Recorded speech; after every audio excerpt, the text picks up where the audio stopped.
Happy Friday to you, and welcome to Free Advice Friday. I'm here with the one, the only, the biggest grouch in town, Dr. Brian Murphy. Hi. Welcome.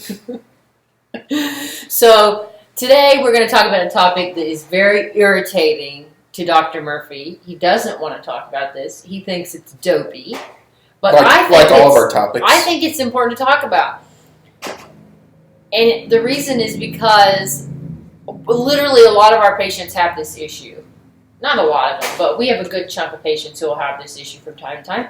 People who come in for urgent care issues who have this topic, nobody wants to talk about it. Why? Because it's a little bit embarrassing. Oh, this is like a cliffhanger now. Now everybody's just chomping at the bit. We are talking about constipation. And I'm not trying to be funny. I think it's important to talk about this. Okay. Okay, so we're talking about this. It's because, one, it's kind of embarrassing for people to talk about.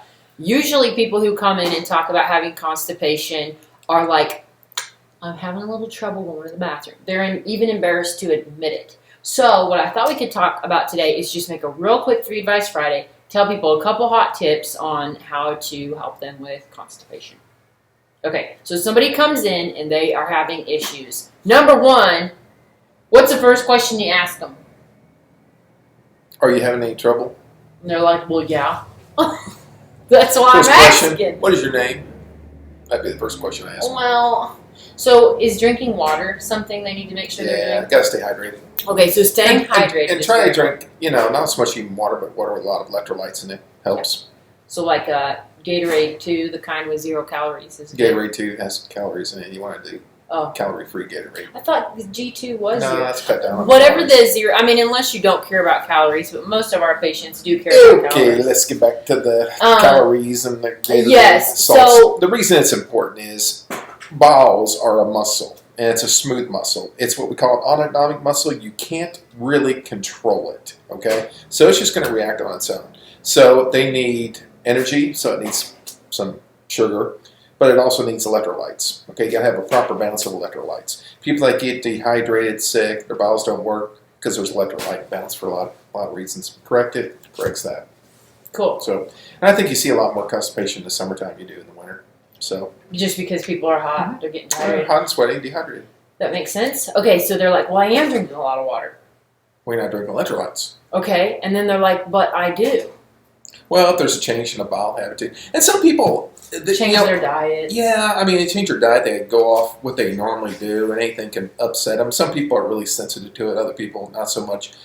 Some people, they know that, my God, if I eat that, I'm going to go to the bathroom in about 30 minutes. So, Or if I eat that, I won't be going to the bathroom. Right, so avoid that stuff.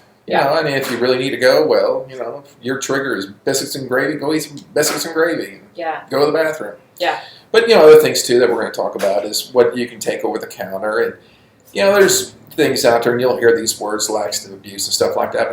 But, Laxative abuse. Oh, yeah. People use laxatives like 2 or 3 times a day. Why? Just they're not changing something that they should be changing. I don't know. They just maybe have a thing that they think they need to go 4 or 5 times a day. I don't know. I mean, that's more of a psychological issue, but I've never seen it in my career, but I'm sure it's probably out there. But I like magnesium citrate. It's a green bottle over the counter. Yeah. It mostly does, it's a irritant to the bowels, so it causes them to contract.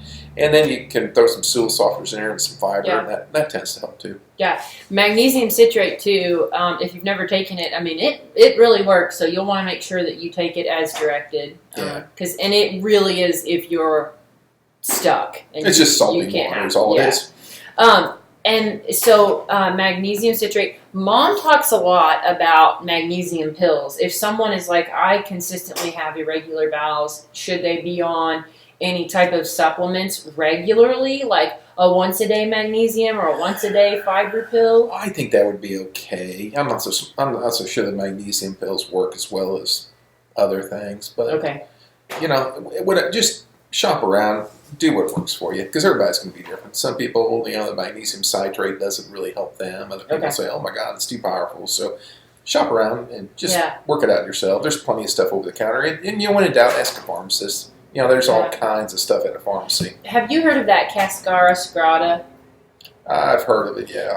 I hear it works pretty well, but I don't know. Again, like he said, probably take what you need. Now, my question to you is this. I read online that women should be having anywhere from 15 to 25 grams of fiber a day. Would you say that's accurate? Yeah. And then men, it says up to 30. Mm-hmm. Here's what I found out about fiber recently. There's not a lot of fiber in almost anything. A banana has 4 grams of fiber, I think. Well, the 2 foods that got the most fiber is celery and cucumbers. Really? Mm-hmm. Wow. We actually call them negative caloric foods because there's so much fiber. It almost takes more calories to burn them than what's in them. See, now I didn't know that's the reason why. Yeah. Okay. Cucumbers and celery, a lot of fiber. Okay. And other than that, I mean, it takes a bit. A lot of people assume, I think, that bread has fiber in it and things like that. It does. I think a piece of whole wheat bread is like 3 grams of fiber, but that's not a lot. So, I mean, it does take quite a bit to, if you're having issues, really pay attention. Benefiber, you can do those scoops of Benefiber. It is, I think it's like 15 calories per 2 teaspoons, and it just goes right into... 2 teaspoons, that should be about 10 grams of fiber. Actually, I think it's 3 grams per 2 teaspoons. Yeah. For Benefiber. It depends because they do have some that have teaspoon more. Typically has 4 grams. That's what a teaspoon holds. Yeah. Some of the Benefiber has more. But anyway, so there are some things that you can do if you need to increase fiber. Yeah, have some pickled cucumbers. That works. Yeah. Pickles. Pickled cucumbers. Isn't that a pickle? Yeah. Well, not really. It's kind of a pickle. You could pickle anything. Yeah. We'll talk about that next week. Is it your brain is pickled? Okay. Well, that pretty much does it for my questions. Is there anything else that you would give in terms of tips for someone who is having issues with constipation? Yeah, once again, I'd go to the pharmacist, talk to the pharmacist. They're really knowledgeable about this stuff. And they're so helpful. Yeah. Okay, so I think that's pretty much it for that topic. So sorry if that was embarrassing for anyone to talk about, but hopefully it's helpful to you. And, we just want you to stay healthy and stay regular, don't we? Yes. Sorry, I had to throw that last part in there. All right, guys. Well, we hope you have a great weekend. If you have any more questions about this, let us know. Shoot us a message. Share this with your friends. And we will see you on Monday for Mythbuster Monday.